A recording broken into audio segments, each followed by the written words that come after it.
Okay, next ಪ್ರಾರ್ಥನೆ ಮುಗಿದ ಮೇಲೆ ಈ ಕೇಕ್ ನಿಮಗೆ ಹಂಚಲಾಗ್ತದೆ. ಈ ಸಮಯದಲ್ಲಿ ನಾವು ಪ್ರಾರ್ಥನೆ ಮಾಡ್ಕೊಳ್ಳೋಣ. ಇವತ್ತು ಕರ್ತನ ಕೃಪೆಯಿಂದ ಪ್ರಾರಂಭದ ಇದುವರೆಗೂ ಸಮಾಧಾನವಾಗಿ ಕರ್ತನ ನಮ್ಮನ್ನು ಈ ಪ್ರಾರ್ಥನೆ ನಡೆಸಿದ್ದಾರೆ. ನಮ್ಮ ಮಧ್ಯದಲ್ಲಿ ಕೆಲ ಸೇವಕರು ಎಷ್ಟೋ ವರ್ಷಗಳ ಕ್ರಿಸ್ತನಲ್ಲಿ ಅನುಭವ, ಆ ಸೇವೆ, ಆ ಹಿಂಸೆ, ಹೋರಾಟಗಳಲ್ಲಿ ದೇವರನ್ನು ನಡೆಸಿ ಇವತ್ತು ನಮ್ಮ ಮಧ್ಯದಲ್ಲಿ ಕರೆದು ಅವರ ಅಪಾರವಾದ ಒಂದು ಅನುಭವವನ್ನ, ಕ್ರಿಸ್ತನ ಅವ್ರ ಜೊತೆ ಸಂಬಂಧವನ್ನ ನಮ್ಗೆ ಹಂಚಿಕೊಟ್ಟಿದೆ. ಅದು ಕೂಡ ಒಂಥರ ಸಿಹಿಯಾಗಿತ್ತು ಅವರ ವಾಕ್ಯ ಎಲ್ಲ. ಆಮೇಲೆ ಹಲ್ಲೆಲೂಯಾ. ಅದರಿಂದ ಇವತ್ತು ನಿಜವಾಗಿ ನಾವು ಆಶೀರ್ವದಿಸಲ್ಪಟ್ಟಿದ್ದೀವಿ. ಎಷ್ಟು ಜನ ಜೋರಾಗಿ ಹೇಳ್ತೀರಾ? ನಾನು ಆಶೀರ್ವದಿಸಲ್ಪಟ್ಟಿದ್ದೆ. ಆಶೀರ್ವದಿಸಲ್ಪಟ್ಟಿದ್ದೀರಾ? ಇವತ್ತು ಅವ್ರು ಬಂದಿದ್ದು ನಮಗೆ ಎಷ್ಟೋ ಸಂತೋಷ ಅಲ್ವಾ? ನೀವೆಲ್ಲ ಕೇಳ್ತಾ ಇದ್ರಿ, ನನ್ನ ಒಂದು ವಾರ ಯಾಕೆ ಮುಂದೆ ಇಟ್ರಿ ಅಂತ ಅಲ್ವಾ? ಒಂದು ವಾರ ನಾವು ಮುಂದೆ ಇಟ್ಕೊಂಡಿದ್ದು ನಮಗೆ ದೊಡ್ಡ ಲಾಭ ಆಯ್ತು. ಯಾಕಂದ್ರೆ 24-25 ಆಗಿದ್ರೆ ಅವರು ನಮಗೆ ಸಿಗ್ತಾ ಇರಲಿಲ್ಲ. ಯಾಕಂದ್ರೆ ಅವ್ರ ಸಭೆಯಲ್ಲಿ ವಿಶಾಲವಾದ ಸಭೆ, ಅದನ್ನ ನಡೆಸ್ಕೊಂಡು ಹೋಗ್ತಾ ಇದ್ರೆ ಆ ದಿನ ಅವರು ಕ್ರಿಸ್ಮಸ್ ಅನ್ನ ಆಚರಿಸ್ತಾರೆ. ಅದರಿಂದ ಇಲ್ಲಿ ಬರ್ಲಿಕ್ಕೆ ಸಾಧ್ಯ ಆಗ್ತಿಲ್ಲ. ಅದರಿಂದ ಅವರು ಇದುವರೆಗೂ ನಮ್ಮ ಮನೇಲಿ ಬಂದಿರೋದಕ್ಕಾಗಿ ನಮ್ಮ ಕರ್ತನಿಗೆ ಧನ್ಯವಾದಗಳನ್ನ, ಸ್ತೋತ್ರಗಳನ್ನ ಸಲ್ಲಿಸ್ತೇನೆ. ಆಮೇಲೆ ಈಗ ನಾವು ಪ್ರಾರ್ಥನೆ ಮಾಡೋಣ. ಇಲ್ಲಿಗೆ ನಾವು ಪ್ರಾರ್ಥನೆ ಮುಗಿಸ್ತಾ ಇದೀವಿ.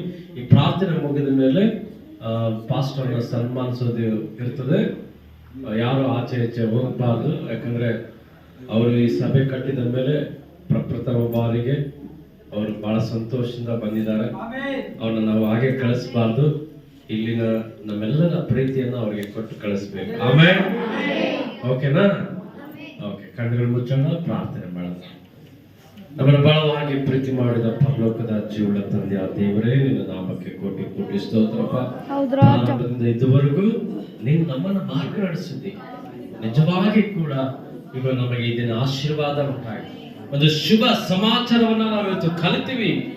ಇವತ್ತು ಹೊಸದಾಗಿ ಬಂದವರನ್ನ ನೀನು ನಿಜವಾಗಿ ಸಂಧಿಸಿದ್ದೀಯಪ್ಪ. ಹಾಗೆ ಸಭೆಗೆ ಬಂದಿರುವ ಅನೇಕರು ಒಂದು ವೇಳೆ ತಿಳಿದೇ ಇದ್ರೆ, ನಿನ್ನ ವಾಕ್ಯಗಳನ್ನ ಅವರು ಕಲಿಯದೇ ಇದ್ರೆ, ಇವತ್ತು ಅವ್ರನ್ನ ನೀನು ಖಂಡಿತವಾಗಿ ನೀನು ಮುಟ್ಟಿದೆ. ಅದಕ್ಕಾಗಿ ಕ್ರಿಸ್ಮಸ್ ಅಂದ್ರೆ ಯೇಸುವಿನ ಜನನದ ಬಗ್ಗೆ ಅಥವಾ ಯೇಸುವಿನ ಆ ಒಂದು ನಮಗೆ ಆಧಾರದ ಬಗ್ಗೆ ಅವರು ಎಷ್ಟು ನಮಗೆ ಅವಶ್ಯಕವಾಗಿ ಇದ್ದಾರೆ, ಆ ರಕ್ಷಣೆ ಕುರಿತು ಇವತ್ತು ನಮಗೆ ಕಲಿಸ್ಕೊಟ್ಟಿದ್ದಕ್ಕಾಗಿ ಸ್ತೋತ್ರಪ್ಪ.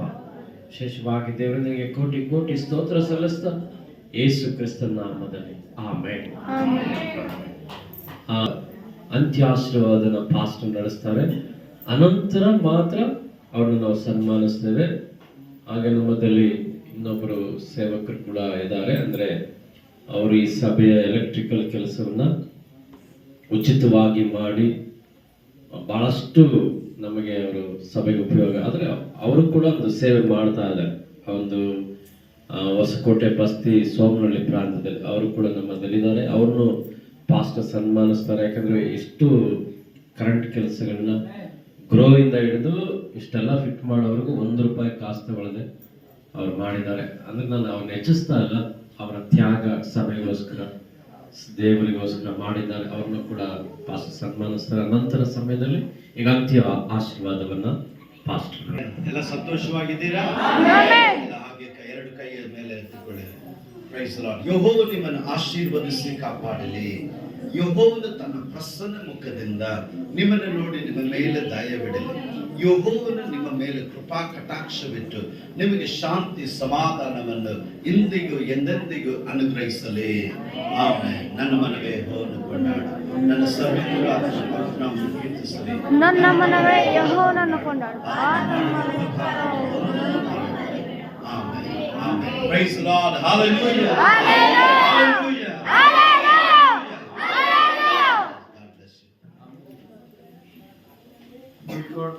ಕುಳಿತುಕೊಳ್ಳೋಣ. ಅಲ್ಲೇ ಬೇರೆ ಕೂಟ ಮುಗಿಲಿಕ್ಕೆ ಬರ್ತಾ ಇದೆ. ನೆಕ್ಸ್ಟ್ ನಮ್ಮ ಮಧ್ಯದಲ್ಲಿ ಬಂದ ಗಣ ಸೇವಕರನ್ನ ನಾವು ಸಭೆಯಾಗಿ, ನಾನು ವೈಯಕ್ತಿಕವಾಗಿ ನಾನು ಯಾರನ್ನು ಅಭಿನಂದಿಸಲ್ಲ, ಸಭೆಯಾಗಿ ಅವ್ರನ್ನ ನಾವು ಘನಪಡಿಸೋದು ನಮ್ಮೆಲ್ಲರ ಆದ್ಯ ಕರ್ತವ್ಯ ಕೂಡ. ಅದರಲ್ಲೂ ನಾವು ದೇವಜನರನ್ನ ಗೌರವಿಸೋದಿದೆಯಲ್ಲ, ಅದು ಬಹಳ ವಿಶೇಷವಾದ. ಆಮೇಲೆ ಇವತ್ತು ಲೋಕದಲ್ಲಿ ನೋಡಿದೀವಿ, ಎಂತೆಂಥವ್ರನ್ನೆಲ್ಲ ಗೌರವಿಸ್ತಿರ್ತಾರೆ. ಕಳ್ಳರು, ಕಾಕರು, ರೌಡಿಗಳು, ಅವರಿಗೆಲ್ಲ ಶಾಲು ಹಾಕಿ, ಹಾರ ಹಾಕಿ ಸನ್ಮಾನಿಸ್ತಾ ಇರ್ತಾರೆ. ಅದು ಎಷ್ಟು ಅಸಹ್ಯವಾಗಿದೆ ಅಲ್ವಾ?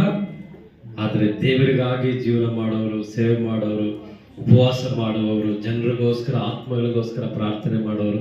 ನಿಮಗೊಂದು ವಿಷಯ ಹೇಳಿಲ್ಲ, ನಾನು ಪ್ರಪ್ರಥಮವಾಗಿ ಆ ಮಂಡ್ಯ ಜಿಲ್ಲಾ ಸಭಾಪಾಲಕರ ಕೂಟಕ್ಕೆ ನಾನು ಕಿಕ್ಕರಿಂದ ಹೋದಾಗ ಅವರು ಒಂದು ಮಾತು ಹೇಳಿದ್ರು. ಏನು ಗೊತ್ತಾ? ನಿಮ್ಮ ಮಂಡ್ಯ ಅಂದ್ರೆ ಕೇರ್ಪಡೆ ತಾಲೂಕೋಸ್ಕರ ನಾವು ಉಪವಾಸ ಇದ್ದು ಪ್ರಾರ್ಥನೆ ಮಾಡ್ತಾ ಇದ್ದೀವಿ ಅಂತ ಹೇಳ್ತಾರೆ. ನಾನು ಮೊದಲನೇ ಸಾರಿ ಭೇಟಿ ಆದಾಗ 2012 ಅನ್ಸುತ್ತೆ, ಆ ಸಮಯ ನಾನು ಭೇಟಿ ಆದಾಗ ಪಾಸ್ಟಮ್ಮನ ಕೂಡ ಹೇಳಿದ್ರು, ಬ್ರದರ್ ನಿಮಗೋಸ್ಕರ ನಾವು ಕೇರ್ಪೇಟೆ ಕಿಕ್ಕೇರಿಗೋಸ್ಕರ ಪ್ರೇಯರ್ ಮಾಡ್ತಾ ಇದ್ದೀವಿ.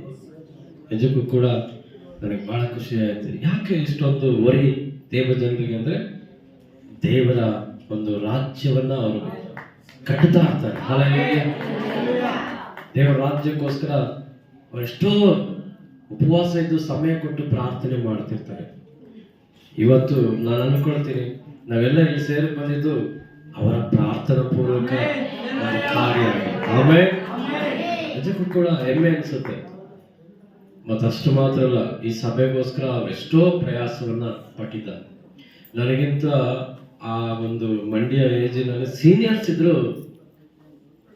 ಅಂದ್ರೆ ನಾನು ಯಾಕೆ ಹೇಳ್ತೀನಿ ಅಂದ್ರೆ, ಅಲ್ಲಿನ ಸೀನಿಯರ್ಸ್ಗೆ ಸೈಟ್ ಆಗಲಿ, ಈ ಒಂದು ಸಭೆ ಕಟ್ಟಲಿಕ್ಕಾಗಲಿ ಅವಕಾಶ ಸಿಗದೆ ಇದ್ದಾಗ ನನಗೆ ರೆಪ್ರೆಸೆಂಟ್ ಮಾಡಿದ್ರು.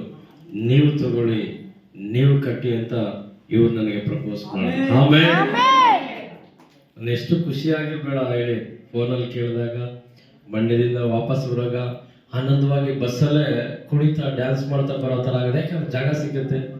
ಎಷ್ಟೋ ದಿನಗಳ ಕನಸು, ಸಭೆ ಕಟ್ಟಬೇಕು ಅನ್ನೋ ಆಸೆ. ಈ ಕಿಕ್ಕೇರಿನಲ್ಲಿ ನಮಗೆ ಜಾಗ ಇಲ್ಲ, ಬಾಡಿಗೆ ಮನೆಯಲ್ಲಿ ಮಾಡ್ತಾ ಇದೀವಿ.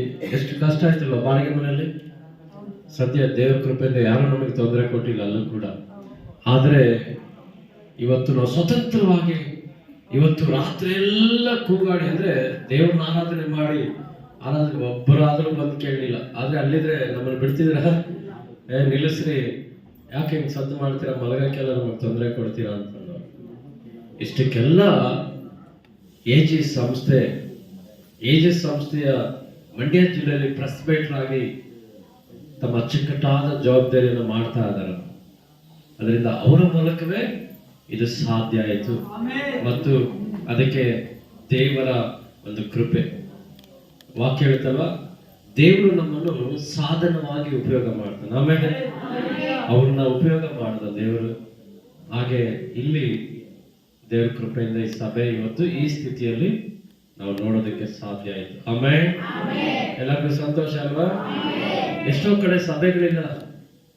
ನಮ್ಮ ಮಂಡ್ಯ ಜಿಲ್ಲೆ ಎಷ್ಟೋ ತಾಲೂಕುಗಳಲ್ಲಿ ಸಭೆಗಳಿಲ್ಲ, ಕಷ್ಟ. ಎಷ್ಟೋ ಮನೆಗಳಲ್ಲಿ ಆರಾಧನೆ ಕಷ್ಟಪಟ್ಟ ನಮಗಾದ್ರೂ ಸ್ವತಂತ್ರವಾಗಿ ಆರಾಧನೆ ಮಾಡಕ್ಕೆ ಅವಕಾಶ ಸಿಕ್ಕಿದೆ. ದೇವರೆಷ್ಟು ದೊಡ್ಡವರು.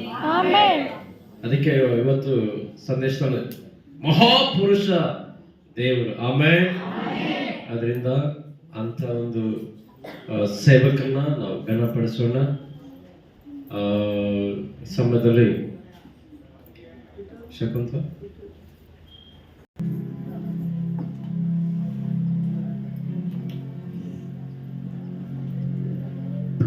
ಗೌರವಿಸುವಾಗ ನಾವೆಲ್ಲರೂ ಎದ್ದು ನಿಂತ್ಕೊಳ್ಳೋಣ. ಜೊತೆಗೆ ಅವ್ರನ್ನ ಗೌರವಿಸುವಾಗ ಚಪ್ಪಾಳೆ